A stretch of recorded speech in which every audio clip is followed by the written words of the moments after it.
हर हर महादेव। वैसे तो हरतालिका तीज का व्रत निर्जला ही रखा जाता है, पर इसमें कई सारे प्रश्न आते हैं। अगर गर्भवती महिलाएं हैं या जिनके छोटे बच्चे हैं और वो अपनी माता का दूध पीते हैं, तो वो ये व्रत को कैसे करें। तो सबसे पहले बात करते हैं गर्भवती महिलाओं के।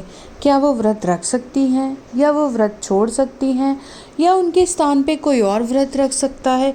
देखिए, सबसे पहले तो शास्त्रों के अनुसार हरतालिका तीज अगर एक बार हम शुरू कर देते हैं तो उसको बीच में छोड़ा नहीं जाता।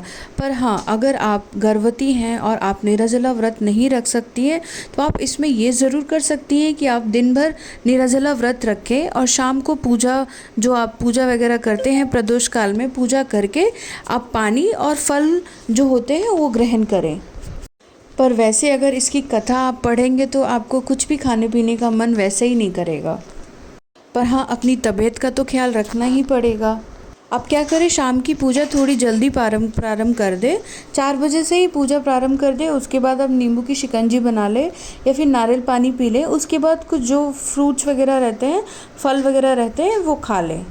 और अगर आपकी शारीरिक अवस्था इतनी भी अच्छी नहीं है कि आप दिन भर भी निर्जला नहीं रह सकते, तो आप क्या करिए, सुबह जो समय है पूजा करने का 8 बजे करीब, उस समय आप माता पार्वती से प्रार्थना कीजिए कि इस समय शारीरिक स्वस्थता ना होने के कारण मैं इस व्रत को निर्जला व्रत नहीं रख सकती हूँ। और उसी समय आप भगवान का संकल्प लेके अपने पूजा पाठ जो भी है वो सब आप सुबह ही कर लीजिए और उसके बाद आप जल ग्रहण कर लीजिए और फल वगैरह जो भी है आप खा लीजिए।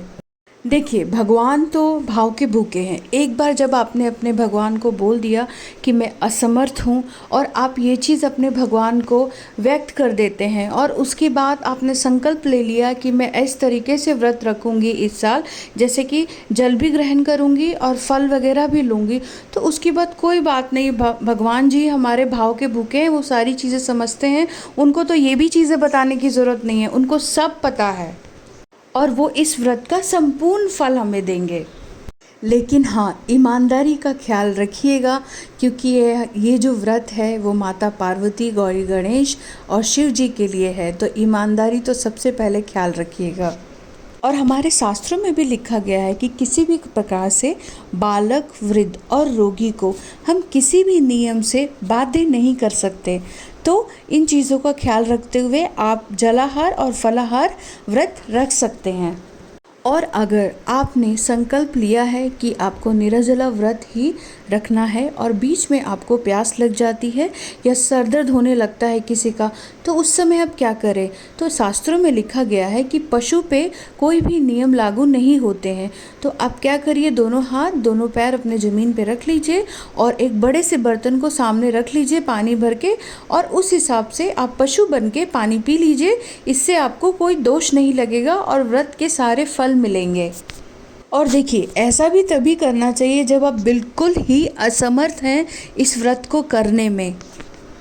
और अगर आपसे रहा जाए तो 8-9 बजे के बाद, जब शाम की जो पूजा होती है वो संपन्न हो जाए, उसके बाद आप पानी पी लीजिए। और अगर उससे थोड़ा सा ज़्यादा और रह सकते हैं तो 12 बजे तक, रात के 12 बजे तक आप निर्जला रख लीजिए। 12 बजे के बाद आप पानी पी लीजिए और अगले दिन सुबह 4-5 बजे जो पारण वगैरह होता है, पारण वगैरह करके अच्छे से जो भी हम गरम गरम खा के जैसे अपना व्रत का पारण करते हैं और व्रत खोलते हैं, उस तरीके से आप नियम का पालन कर सकते हैं। लेकिन संपूर्ण नियम यही है कि ये व्रत 24 से 25 घंटे का निर्जला व्रत होता है। जैसे हम सुबह ब्रह्म मुहूर्त से इस व्रत को शुरू करते हैं, अगले दिन ब्रह्म मुहूर्त में ही हम इस व्रत का पारण करके इस व्रत को संपन्न माना गया है।